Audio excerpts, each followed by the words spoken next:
A questão é, não estando esta atividade regulamentada, estes avisos, no seu texto, no seu próprio texto dos avisos, fala de que isto pode constituir um caminho para a questão da contraordenação. Ou seja, que o aviso transforma-se numa espécie de autonotícia ao fim desses 15 dias. É o que está escrito no texto dos avisos. E face àquilo que está expressamente dito no Código Regulamentar, se podem emitir avisos, e se esses avisos constituem, no fundo, um ato de validade que pode vir-se a transformar em coimas, porque nós somos contra esta concessão, porque temos uma ideia que a política de mobilidade não pode ser um negócio. E esta é a nossa visão política, que obviamente outras forças políticas podem contrapor, e estão todo o seu direito democrático, mas é a nossa visão. E este, para nós, é o grande pecado original que isto tem. Nós não inventamos nada. Aquilo que foi aprovado na cidade do Porto relativamente aos parcómetros não foi nada que tenha sido inventado.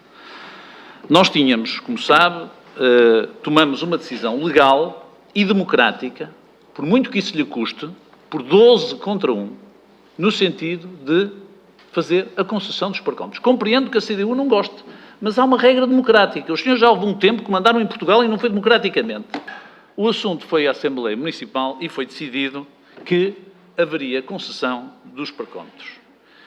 E foi-se concessionado por duas razões. Em primeiro lugar, porque a Câmara Municipal, aliás, as câmaras municipais, não é só a nossa, não têm recursos humanos para operar os parcómetros, os parquímetros, se assim preferir. O resultado de manter isto na esfera municipal, nós sabíamos qual era. O que é que acontecia? Era um progressivo incumprimento por parte dos utilizadores e isto levava a que, antes da concessão, o número de pagamentos era inferior a 15%, ou seja, havia 85% de infrações.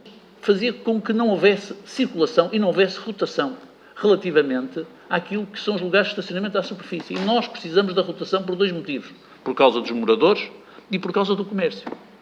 Os senhores foram contra isto, como são, e isso eu disse, tem sido, contra as decisões, não é as decisões do Presidente da Câmara, é contra as decisões que são tomadas pela variação, com a Assembleia Municipal e, invariavelmente, a CDU, seja por razões ideológicas, seja por razões de apoiar o centralismo, tem-se posto contra isto. Coisa diferente é dizer que está a agir dentro da ilegalidade. Aliás, quando invoca a ANSR, o parecer da ANSR não é esse que diz. O que diz é que não podem fiscalizar, não podem aplicar multas. E não estão a aplicar multas. Como sabe, devia ter sido regulamentado pelo anterior governo. E estava previsto ser feito. Como sabe, surgiu o problema com o ministro Miguel Macedo, que saiu. Entretanto, depois o assunto ficou parado. E eu espero que agora este governo, proximamente, resolva esta situação para acabar com esta dificuldade, que também nos causa, naturalmente, problemas. É evidente que para a população, às tantas começa, com todo este barulho de fundo, começa a não se perceber. E aqui o ponto essencial é saber, mas é evidente que a partir do momento em que há parquímetros, em que foi tomada a legítima decisão democrática de colocar parquímetros na cidade, ou melhor, nem foi de colocar, foi de os manter, foi de colocar em atividade os que já existiam e que, pelos vistos, não estavam em atividade. Pelos vistos. É evidente que as pessoas têm que pagar. E quem não pagar tem que ser sujeito a uma qualquer punição por não pagar. Acho eu. Pode-se questionar a eficácia jurídica da colocação dos avisos. Colocar avisos em si mesmo não tem nenhum problema. E com franqueza, Sr. Vereador, eu acho que o que a CDU está a fazer é uma coisa que é... Não se ofenda com as palavras, é um bocadinho hipócrita. A CDU está a tentar arranjar motivos laterais para atacar o cerne da questão. O cerne da questão é que a CDU é contra isto. Não podia estar mais de acordo com o vereador Manuel Pizarro. Portanto, eu acho que, de facto, aqui a CDU está a arranjar levantar um conjunto de problemas para discutir algo que já foi discutido aqui, que foi a concessão, e que foi maioritariamente votado por toda a variação. E, portanto, esta é a questão número 1. Portanto, a questão número 2 é que não entendo como é que se pode defender o incumprimento cívico relativamente a uma situação destas. Portanto, não percebo como é que se pode pactuar com este tipo de circunstâncias, independentemente do aspecto formal. Portanto, o aspecto substantivo, na minha opinião, é sempre mais relevante que o aspecto formal. A questão é, alguém que ocupa indevidamente um espaço de estacionamento e não o paga, deve ou não ser avisado? Eu acho que deve. Portanto, também desse lado, acho que é, no mínimo, hipócrita estar a culpar uma entidade privada que pagou e foi a concurso, num concurso público, e assumiu obrigações, e não assumir que a culpa é do Estado.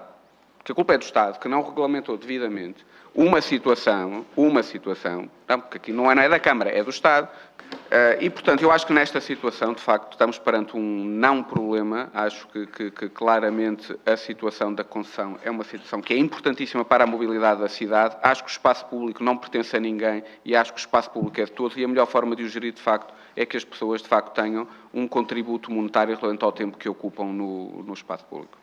Sobre a questão jurídica, nós ouvimos aqui o vereador Pedro Carvalho, já sabemos que é um renomado jurista e que teve que reproduzir, provavelmente, aquilo que lhe entregaram, com uma argumentação absolutamente trapalhona, porque chega ao ponto de dizer que o conteúdo funcional de um trabalhador, neste caso do órgão de fiscalização, porque tem lá a emissão de avisos, implica que mais ninguém possa fazer a emissão desses avisos, como se o conteúdo funcional fosse privativo desses funcionários. Portanto, há ali um erro de princípio nesta argumentação jurídica que, de facto, cai pela base.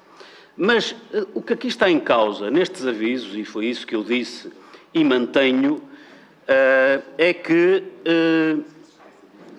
encaro os avisos como um convite a boas práticas de cidadania. Nada mais do que isso. E o facto de esse aviso não ser equivalente à multa não significa que não deva ter um efeito persuasivo e de cidadania para as pessoas cumprirem as suas obrigações de cidadão.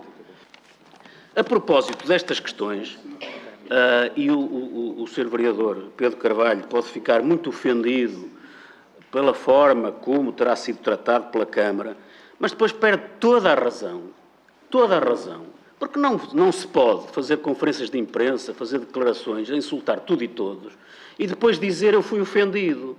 Eu acho que o vereador Pedro Carvalho vem afirmar, começa sempre, o discurso da CDU tem sempre este princípio. Queremos esclarecimentos.